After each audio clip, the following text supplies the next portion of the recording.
আসসালামু আলাইকুম প্রিয় শিক্ষার্থীরা, তোমাদের সবাইকে স্বাগতম এডুকেশনের আরেকটি নতুন ক্লাসে। তো আজকে আমরা পূর্ব বাংলার যে হচ্ছে স্বায়ত্তশাসন এবং যে স্বাধিকার আন্দোলন সেটা নিয়ে আমরা একটু কথাবার্তা বলবো, অর্থাৎ আমাদের পঞ্চম অধ্যায় নিয়ে আমরা একটু কথাবার্তা বলবো। এখানে আসলে কথা বলার মতো অনেক বিষয় আছে, তো চলো আমরা সময় নষ্ট না করে আমাদের পড়ায় চলে যাই। তো ফার্স্টে তুমি দেখো যে হচ্ছে পাকিস্তান ভারত যুদ্ধের ব্যাপারটা দেখো। তো পাকিস্তান ভারত যুদ্ধের ক্ষেত্রে আসলে খুব বেশি ডিটেলস পড়ার কিছু নাই, তুমি শুধু দুইটা জিনিস মাথায় রাখবা যে পাকিস্তান ভারত যুদ্ধ শুরু হয় হচ্ছে 6 সেপ্টেম্বর এবং শেষ হয় হচ্ছে কি 23 সেপ্টেম্বর। তো এই পাকিস্তান ভারত যুদ্ধটা কি নিয়ে হয়েছিল?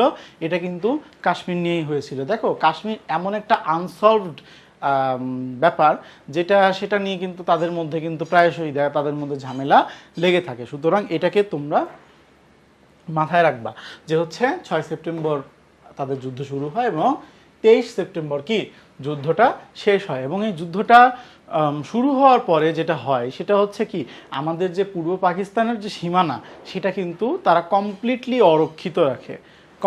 অরক্ষিত রাখে। আমরা কোনো রিসোর্স পাই না, আমাদের এখানেও নানান রকম সংকট দেখা দেয়। তো সব মিলিয়ে দেখা যাচ্ছে কি এই 6 দফার দিকে পুশ করে। দেখা যাচ্ছে যে যে শেখ মুজিবুর রহমান তিনি যে হচ্ছে 6 দফা দাবিটাতে তিনি উত্থাপন করেন, এই দাবিটা কিন্তু তখনকার কনটেক্সট অনুযায়ী কিন্তু কি যৌক্তিক কিছু দাবি ছিল। অর্থাৎ তিনি কিন্তু কি এই যে পূর্ব পাকিস্তান অরক্ষিত রাখা বা যে হচ্ছে পূর্ব পাকিস্তানের প্রতি যে এরকম অবহেলা সেটা কিন্তু তিনি মেনে নিতে পারেননি। তারপরে দেখো যে হচ্ছে ভারত পাকিস্তান যুদ্ধ কি তাশখন্দ চুক্তির মাধ্যমে কি 1966 সালের 10 জানুয়ারি কি এটা কি সমাধান হয়ে যায়। তাশখন্দটা কি?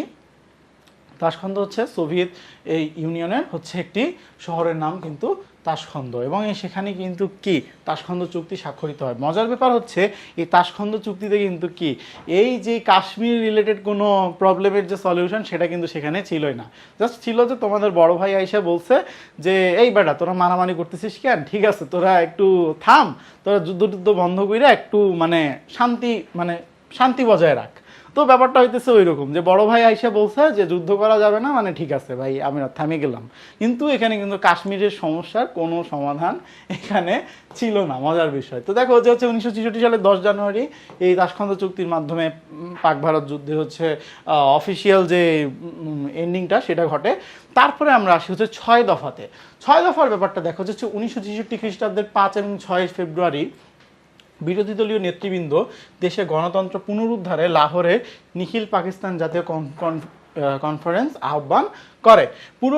পূর্ব পাকিস্তান আওয়ামী লীগের পক্ষ থেকে বঙ্গবন্ধু শেখ মুজিবুর রহমান উক্ত সম্মেলনে উপস্থিত হয়ে পূর্ব পাকিস্তানের রাজনৈতিক ও অর্থনৈতিক দাবি সম্মিলিত একটি কর্মসূচি পেশ করেন, যা ঐতিহাসিক 6 দফা নামে কি পরিচিত। অর্থাৎ 6 দফা কবে ঘোষণা করা হয়? 1966 খ্রিস্টাব্দের 5 এবং 6 ফেব্রুয়ারি কি 6 দফা ঘোষণা করা হয়। তো দেখো এই 6 দফাতে কি কি উল্লেখ ছিল। 6 দফার মূল দাবিটাই ছিল কি স্বায়ত্তশাসনের কিন্তু দাবি ছিল। অর্থাৎ তুমি দেখো এখানে প্রথম দফাটা কি ছিল? পার্লামেন্টারি পদ্ধতির সরকার থাকবে এবং প্রাদেশিক স্বায়ত্তশাসন নিশ্চিত করতে হবে। অর্থাৎ প্রদেশের স্বায়ত্তশাসন নিশ্চিত করতে হবে। অর্থাৎ প্রদেশের ব্যাপার প্রদেশই দেখবে, প্রদেশের ব্যাপার কি কেন্দ্রের দেখা দরকার নাই। তারপরে আসো দ্বিতীয় দফা কি? দেশ রক্ষা ও পররাষ্ট্র বিষয় বাদে বাকি সকল ক্ষমতা প্রদেশের হাতে থাকবে। অর্থাৎ জাস্ট দেশ রক্ষা এবং পররাষ্ট্রীয় ব্যাপার বাদে বাকি সকল ক্ষমতা, অর্থাৎ প্রাদেশিক ক্ষমতার যে ব্যাপারটা, প্রাদেশিক ক্ষমতার বিষয়টা কি এখানে উল্লেখ করা হয়েছে। তারপরে দেখো তৃতীয় দফা কি? তৃতীয় দফা হচ্ছে পৃথক মুদ্রা ব্যবস্থা এবং অর্থ পাচার রোধ। অর্থাৎ একই রকম মুদ্রা হলে কি হয় যে হচ্ছে অর্থ পাচারের যে চান্সেসটা সেটা কিন্তু বেশি থাকে। অর্থাৎ তিনি কি বলেছিলেন যে হচ্ছে পূর্ব পাকিস্তান থেকে পশ্চিম পাকিস্তানে একটা পয়সাও কি পাচার হতে পারবে না, এর জন্য কি পৃথক মুদ্রা ব্যবস্থা রাখতে হবে। অর্থাৎ পূর্ব পাকিস্তানের কারেন্সি আলাদা, পশ্চিম পাকিস্তানের কারেন্সি আলাদা। তারপরে আসো যে হচ্ছে চতুর্থ দফা কি? চতুর্থ দফা হচ্ছে কর ও শুল্ক ধার্য এবং আদায়ের ক্ষমতা। অর্থাৎ প্রদেশ কি করবে? প্রদেশ নিজেই কর ধার্য করবে, প্রদেশ নিজেই কি কর আদায় করবে। বাট এখানে একটা ক্যাচ আছে। ক্যাচটা কি? যে হচ্ছে প্রদেশ যে কর আদায় করবে সেটা থেকে একটা পার্সেন্টেজ বা একটা অংশ সে কি কেন্দ্রে জমা করবে বা ফেডারেল তহবিলে জমা করবে বা কেন্দ্রের যে তহবিল আছে সেখানে কি জমা করবে। তারপরে আসো যে হচ্ছে পঞ্চম দফা কি, বৈদেশিক বাণিজ্য, অর্থাৎ বৈদেশিক যে বাণিজ্যের ক্ষমতা সেটা কিন্তু প্রদেশের থাকবে।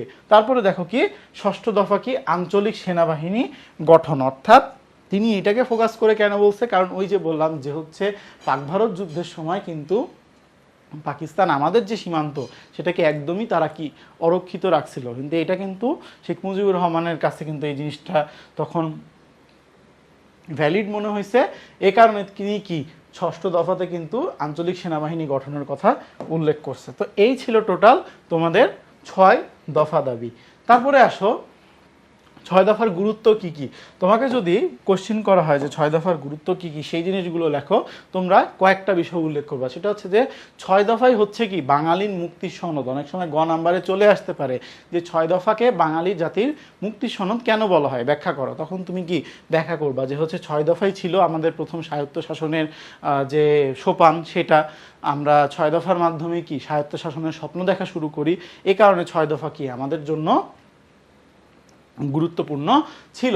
তারপরে তুমি দেখবা যে হচ্ছে এখানে তারপরে কি আসে, স্বায়ত্ত শাসনের দাবি, অর্থাৎ 6 দফা দাবি যে হচ্ছে আমাদের স্বায়ত্ত শাসনের একটা দাবি ছিল বা আমাদের নিজেদের যে শাসন করার ক্ষমতা চাওয়ার যে একটা দাবি ছিল, সেটাই কি এখানে প্রকাশিত হয়েছে। স্বাবলম্বী হওয়ার আকাঙ্ক্ষা, অর্থাৎ আমরা নিজেরাও যে হচ্ছে নিজেদেরকে শাসন করতে পারি, এইটার ইচ্ছাটা কি আমাদের মধ্যে জাগ্রত হয় 6 দফার মধ্যে দিয়েই। গণতান্ত্রিক মূল্যবোধ জাগ্রত, অর্থাৎ 6 দফার মাধ্যমে কি মানুষের মনে কি একটা মূল্যবোধ জাগ্রত হয় যে হচ্ছে না, আমাদেরকেও কি আমাদের দেশ নিয়ে চিন্তা করতে হবে। বৈষম্যের প্রতিবাদ, অবভিয়াসলি এখানে তো বৈষম্যের প্রতিবাদ করাই হয়েছে। জাতীয়তাবাদের বিকাশ, অর্থাৎ 6 দফার মাধ্যমে কি আমরা আমাদের যে জাতীয়তাবাদের বিকাশটা সেটা কিন্তু ঘটে। ঠিক আছে, স্বাধীনতা আন্দোলনের বীজ বপন করা হয়, অর্থাৎ 6 দফা দাবি কিন্তু আমাদেরকে পরবর্তীতে বাকি যেই আমাদের যে আন্দোলনগুলো আছে বা বাকি যে আমাদের অভ্যুত্থানগুলো আছে সেগুলো কিন্তু ঘটাতে সাহায্য করে। সো এরপরে আসো যে হচ্ছে ঐতিহাসিক আগরতলা মামলা। আগরতলা মামলা 1958 খ্রিস্টাব্দে পাকিস্তানের স্বৈরশাসক আইয়ুব খান ক্ষমতা গ্রহণ করে এবং সামরিক আইন জারির মাধ্যমে সংবাদপত্রের স্বাধীনতা হরণ, জনগণের রাজনৈতিক অধিকার সহ সব ধরনের মৌলিক অধিকার কি হরণ করে। তার ক্ষমতা সুসংহত করার লক্ষ্যে 1959 খ্রিস্টাব্দে মৌলিক গণতন্ত্র নামে বিশেষ কৌশল আবিষ্কার করেন এবং মৌলিক গণতন্ত্র আদেশ জারি করেন। রাজনৈতিক কারণে বঙ্গবন্ধু শেখ মুজিবুর রহমানকে বারবার কারাবরণ করতে হয়, অর্থাৎ এখানে কিন্তু দেখা যাচ্ছে যে আগরতলা মামলার আগেও কিন্তু কি শেখ মুজিবুর রহমানকে বারবার কারাবরণ করতে হয়েছে রাজনৈতিক কারণে। তো দেখো যে হচ্ছে 1958 সালে কি হচ্ছে, আইয়ুব খান যখন ক্ষমতা আসলেন, ক্ষমতা আসার পরে কি তিনি তার মৌলিক গণতন্ত্র চালু করলেন। আমরা এর আগের চ্যাপ্টারে কিন্তু মৌলিক গণতন্ত্রের ব্যাপারে বলেছি যে মৌলিক গণতন্ত্র এমন একটা সিস্টেম, সেটা হচ্ছে যে আমি ডিরেক্টলি নির্বাচন করতে পারবো না, আমি আগে হচ্ছে কি একজন প্রতিনিধি নির্বাচন করব। সেই প্রতিনিধি কি পরে আবার প্রধানমন্ত্রী বা প্রেসিডেন্ট যেটাই বলো তারা কি নির্বাচন করবে। তো এটা ছিল এক প্রকার ইনজাস্টিস এবং গণতন্ত্রকে কি লিমিট করে দেওয়ার একটা অপচেষ্টা।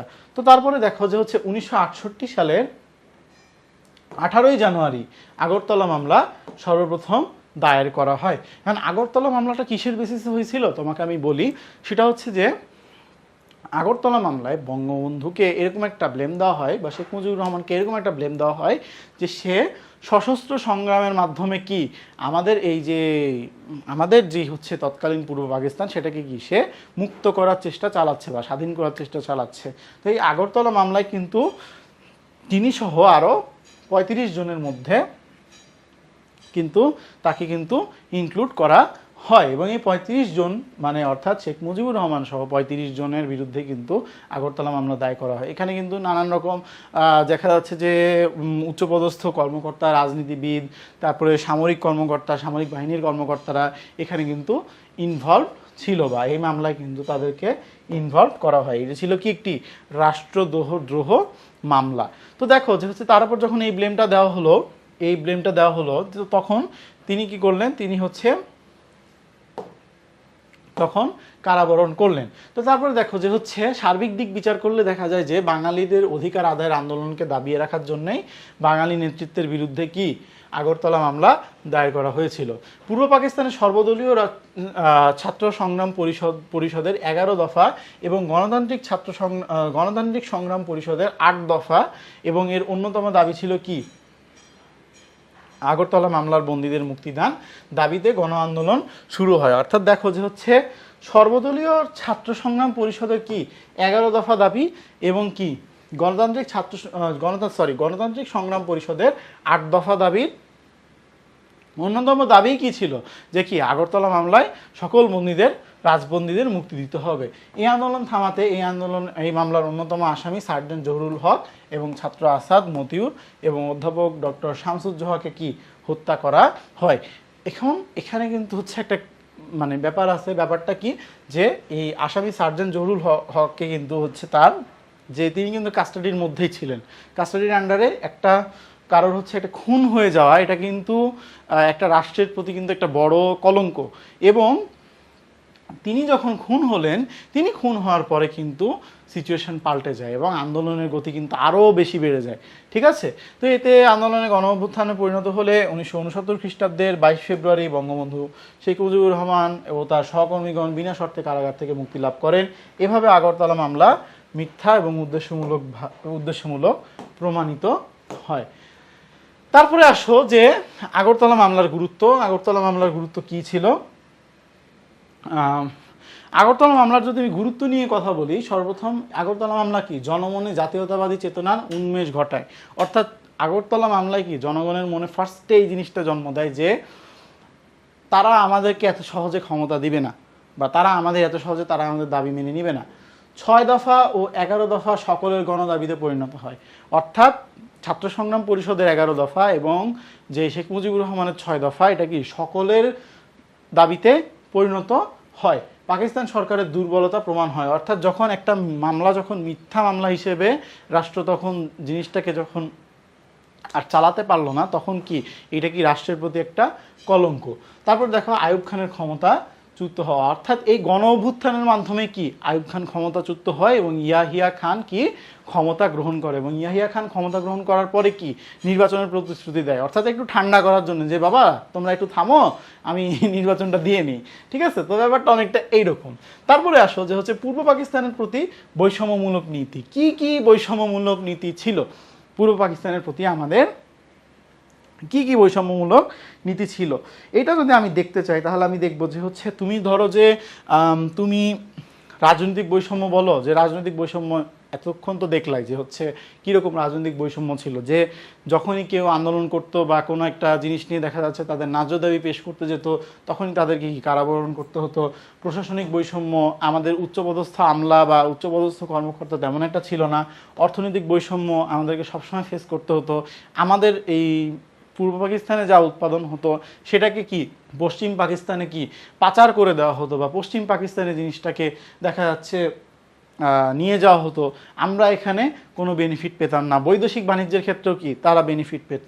যখন দেখা যাচ্ছে কি বিদেশি সাহায্য আসতো, যেমন এখানে দেখো বিদেশি সাহায্য যখন আসতো তখন কিন্তু সেগুলো কি আমাদের এখানে ইনভেস্টেড হইতো না, সেগুলো কি পশ্চিম পাকিস্তানে ইনভেস্ট হতো। কৃষি খাতেও বৈষম্য ছিল। তোমাকে একটা ছোট্ট আমি স্ট্যাট দেই, সেটা হচ্ছে কি তৎকালীন যে হচ্ছে সামরিক অফিসারগণ ছিল, সামরিক অফিসারগণের মধ্যে কি 2211 জনের মধ্যে মাত্র হচ্ছে কি 82 জন কি বাঙালি কর্মকর্তা ছিল। অর্থাৎ তুমি দেখতে পাচ্ছ যে হচ্ছে আমার সামরিক বাহিনীতে সামরিক বাহিনীর অফিসার বা কর্মকর্তা যেটাই বলি সেটা কি 2211 জন, তার মধ্যে মাত্র 82 জন হচ্ছে বাঙালি, মাত্র 82 জন বাঙালি। অর্থাৎ তুমি রেশিওটা চিন্তা করতে পারো যে আমাদেরকে কি পরিমাণ এখানে বৈষম্যের মধ্যে রাখা হয়েছিল।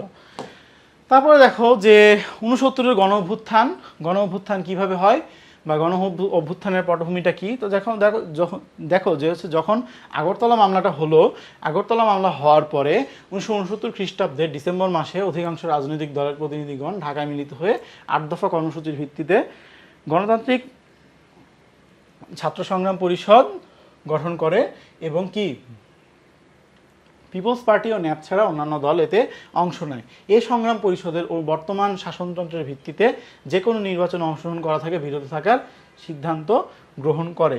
1969 সালের 4 জানুয়ারি কি হয়, সর্বদলীয় ছাত্র সংগ্রাম পরিষদ গঠিত হয় এবং 11 দফা কর্মসূচি ঘোষণা করা হয়। 17 জানুয়ারি থেকে কি ছাত্ররা কি আন্দোলনের সূচনা করে।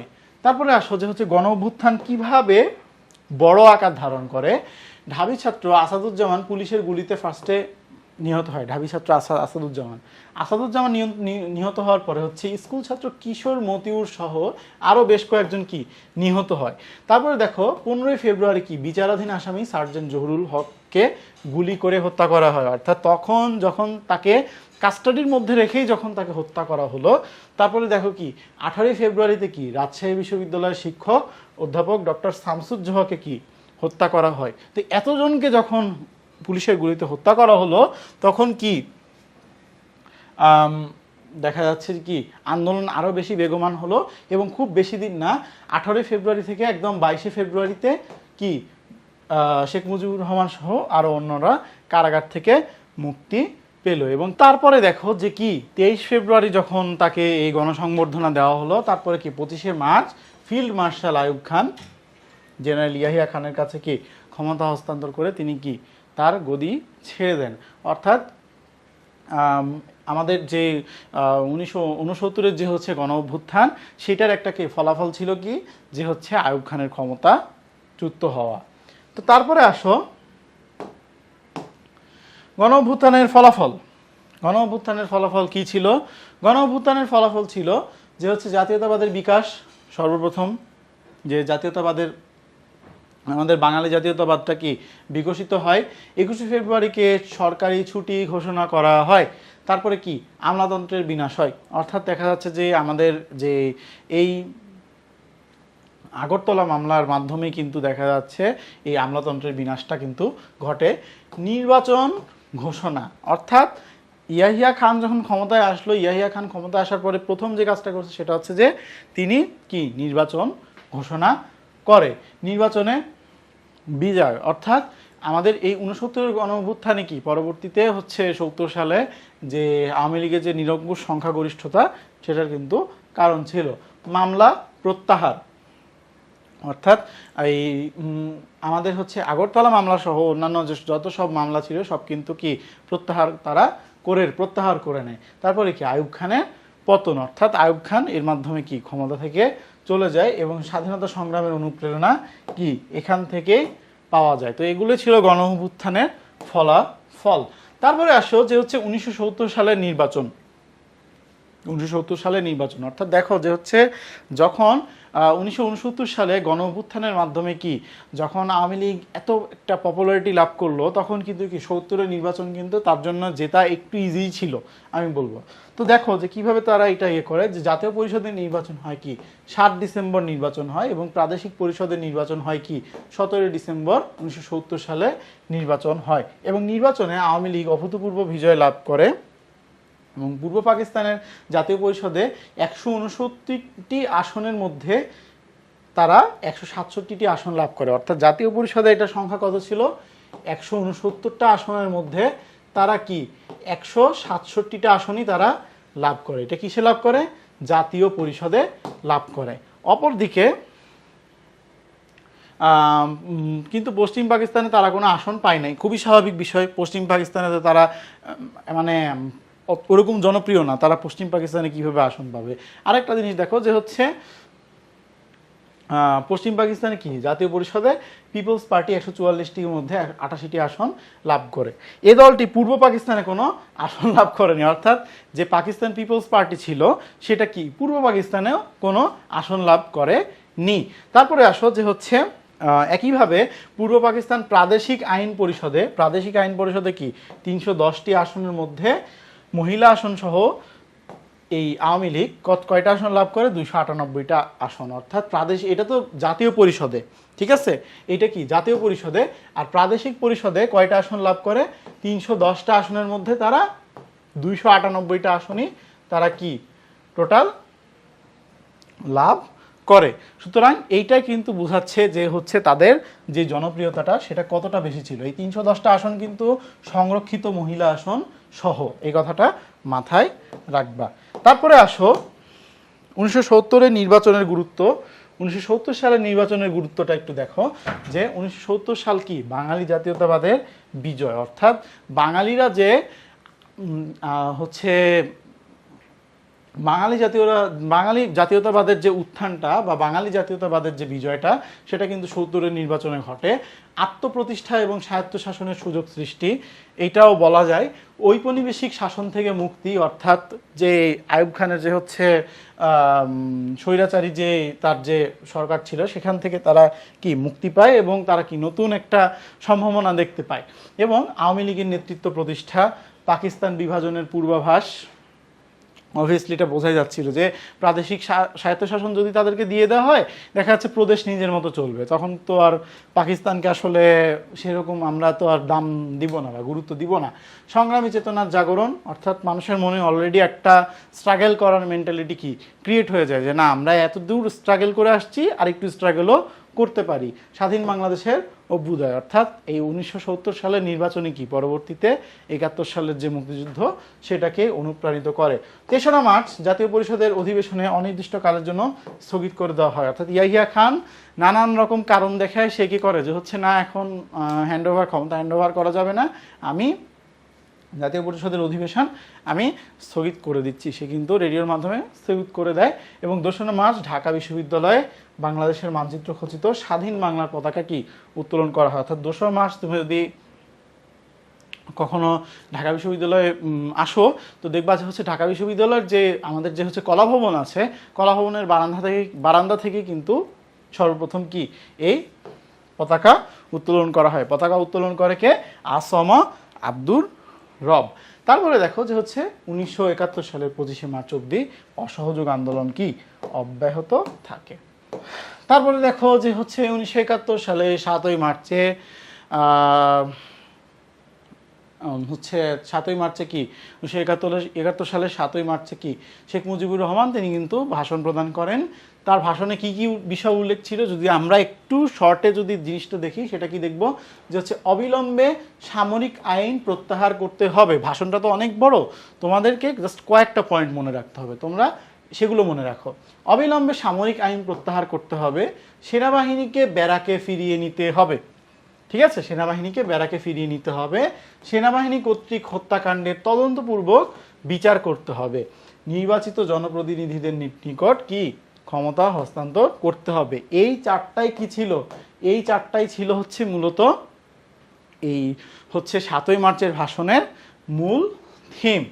ঠিক আছে, তারপরে আসো 15ই মার্চ ইয়াহিয়া খান এবং 22শে মার্চ ভুট্টো ঢাকায় আসে। ঠিক আছে, 15ই মার্চ ইয়াহিয়া খান এবং 22শে মার্চ হচ্ছে ভুট্টো ঢাকায় আসে। 16ই মার্চ থেকে মুজিব ইয়াহিয়া ভুট্টোর আলোচনা চলে, কিন্তু 19শে মার্চ জয়দেবপুরের নিরীহ মানুষের ওপর পাকিস্তানি সেনাদের হামলা কি পরে সেটাকে কি বানচাল করে দেয় বা ব্যর্থ করে দেয়। 23শে মার্চ কি পাকিস্তানের প্রজাতন্ত্র দিবসে পূর্ব পাকিস্তানের ঘরে ঘরে পাকিস্তানের পতাকার বদলে স্বাধীন বাংলাদেশের জাতীয় পতাকা কি উত্তোলন করা হয়। অর্থাৎ আমরা যে মানচিত্র খচিত পতাকাটা দেখি সেটা কি 23শে মার্চ কি বাংলাদেশের ঘরে ঘরে উত্তোলন করা হয়।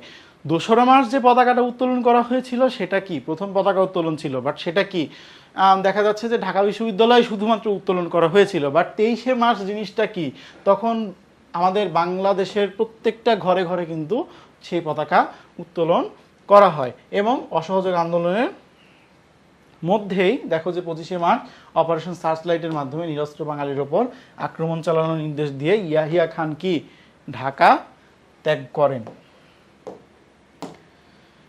তারপরে আসো এই অধ্যায় থেকে আমরা জ্ঞানমূলক প্রশ্ন কি কি পেতে পারি সেটা আমরা একটু দেখি। সেটা হচ্ছে যে কত সালে পাকিস্তানের সামরিক শাসন জারি করা হয়? কোন কর্মসূচিকে বাঙালির ম্যাগনা কার্টা বলা হয়? 6 দফা। আগরতলা মামলায় কয়জন আসামি ছিল? ঠিক আছে, 35 জন। তারপরে মৌলিক গণতন্ত্রের প্রবক্তা কে? আইয়ুব খান। অবভিয়াসলি মৌলিক গণতন্ত্র কি এটাও তোমাদেরকে বুঝাইছি। 69-এর গণ অভ্যুত্থানের প্রথম শহীদের নাম কি? তারপরে দেখো অনুধাবনমূলক প্রশ্ন কি কি আসতে পারে, অর্থাৎ জ্ঞানমূলক প্রশ্নগুলো কিন্তু প্রিটি মাচ ইজিয়ার, ঠিক আছে। অনুধাবনমূলক প্রশ্ন 6 দফা বাঙালির মুক্তি সনদ ব্যাখ্যা করো, করে দিলা। আগরতলা মামলা সম্পর্কে কি জানো, মানে আগরতলা মামলা সম্পর্কে তুমি একটা সামারি লিখবা এখানে ছোট, দেখা যাচ্ছে 2 মার্কের অ্যান্সার, তো তুমি দেখা যাচ্ছে ক লিখলা 1 লাইনের বা 2 লাইনের লিখলা, 2 লাইনে লেখার পরে তুমি হচ্ছে বাকিটুকু তুমি জাস্ট খালি সামারি লিখে দিবা। এবং খ নাম্বার লেখার নিয়মটাই কি, অলওয়েজ নিয়মটা হচ্ছে কি যে তুমি ফার্স্টে অ্যান্সারটা লিখবা, খ লিখে তুমি ফার্স্টে 1 লাইন আগে অ্যান্সারটা লিখবা, 1 লাইনে যখন তুমি অ্যান্সারটা লিখে ফেলবা তারপরে তুমি কি সেই অ্যান্সারটাকে তোমার মতো করে তুমি ব্যাখ্যা বিশ্লেষণ যেটাই বলো করে দিলাম, ঠিক আছে। তারপরে আসো যে মৌলিক গণতন্ত্র বলতে কি বুঝো, বলছি অলরেডি। 1970 সালের নির্বাচনের ফলাফল বর্ণনা করো। 1965 সালের পাক ভারত যুদ্ধের লক্ষ্য কী ছিল ব্যাখ্যা করো, ঠিক আছে। সো এইগুলাই প্রিটি মাচ জ্ঞানমূলক প্রশ্ন এবং অনুধাবনমূলক প্রশ্ন। এখান থেকে আসলে খুব বেশি কিছু সেরকম বোর্ড পরীক্ষায় দেখা যাচ্ছে যে ওই রকম আহামরি কোনো কোয়েশ্চেন আসে না বা কঠিন কোনো কোয়েশ্চেন আসে না। তো দেখো যে পাকিস্তানের রাজধানী করাচি থেকে কোথায় স্থানান্তরিত হয়, ইসলামাবাদে স্থানান্তরিত হয়। 6 দফা দাবি কোথায় উত্থাপিত হয়, লাহোরে প্রথম উত্থাপিত হয়। তারপরে আসো কি শেখ মুজিবুর রহমান কেন পূর্ব বাংলার স্বায়ত্তশাসনের দাবিতে আন্দোলন গড়ে তোলেন, ঠিক আছে। 6 দফা দাবি আদায়ের জন্য কতজনকে আগরতলা মামলার আসামি করা হয়েছিল, 35 জনকে আগরতলা মামলার আসামি করা হয়েছিল, এটা মনে রাখবা, অনেক গুরুত্বপূর্ণ। তারপরে দেখো যে জেলের তালা ভাঙবো শেখ মুজিবকে আনবো, এই স্লোগানটি কার ছিল, কোন আন্দোলনের ছিল, 69-এর গণ আন্দোলনের। তারপরে দেখো যে হচ্ছে 1969 সালে গণ অভ্যুত্থানের লক্ষ্য ছিল কি, আঞ্চলিক স্বাধিকার প্রতিষ্ঠা বা আমাদের যে অঞ্চলে স্বায়ত্তশাসন সেটা হচ্ছে প্রতিষ্ঠা করা। 1969-এর গণ অভ্যুত্থানের শহীদ হয়েছিলেন কে, আসাদ শহীদ হয়েছিলেন, ঢাবি ছাত্র আসাদুজ্জামান শহীদ হয়েছিলেন। তারপরে হচ্ছে সার্জেন্ট জহুরুল হকও শহীদ হয়েছিলেন, শামসুজ্জোহা শহীদ হয়েছিলেন, ঠিক আছে, অধ্যাপক ডক্টর শামসুজ্জোহা তিনিও শহীদ হয়েছিলেন। তারপরে জাতীয় পরিষদে আওয়ামী লীগ কতটি আসন লাভ করে, 167টি, 169টি আসনের মধ্যে 167টি আসন তারা কি লাভ করে। তারপরে দেখো যে হচ্ছে নিচের উদ্দীপকটি পড়ে 9 এবং 10 নং প্রশ্নের উত্তর দাও। দেখো মজিদপুর ইউনিয়নের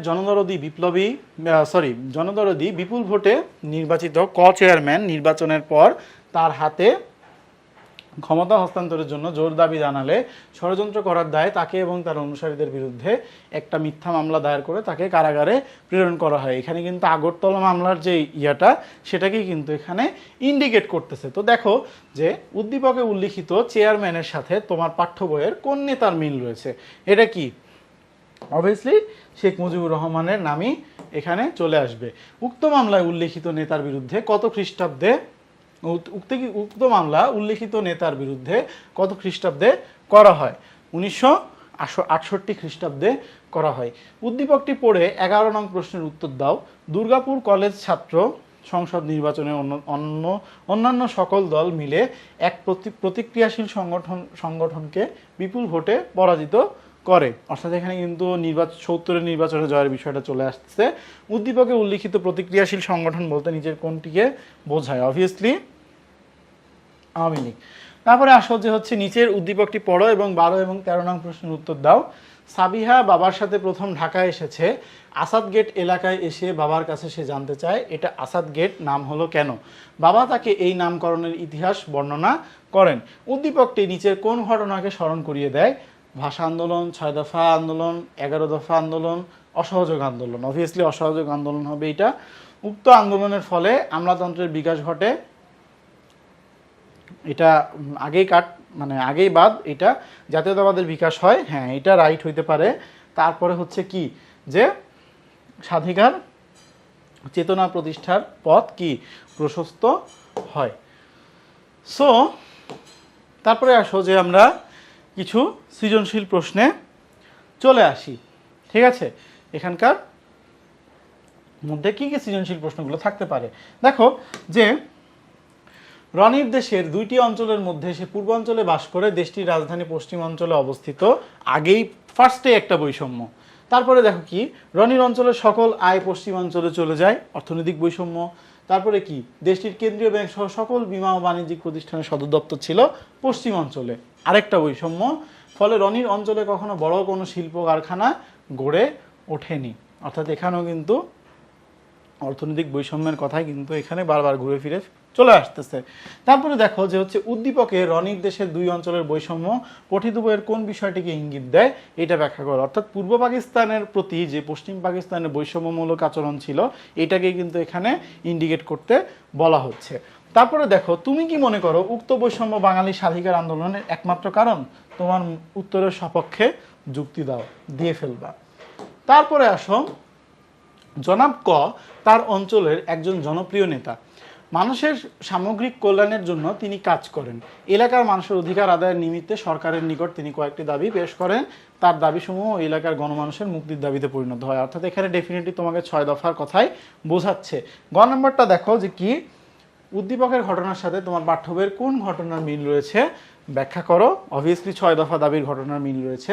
উক্ত দাবিসমূহ ওই অঞ্চলের মানুষের সার্বিক মুক্তির রূপরেখা, তোমার মতামত দাও। অর্থাৎ 6 দফা কিন্তু ইনডিরেক্টলি একটা স্বায়ত্তশাসনের দাবি হইলেও এটা কি ডিরেক্টলি দেখা যাচ্ছে, এটা ডিরেক্টলি স্বায়ত্তশাসনের দাবি হইলেও এটা কি ইনডিরেক্টলি কিন্তু একটা মুক্তির দাবিতে কি পরিণত হয়।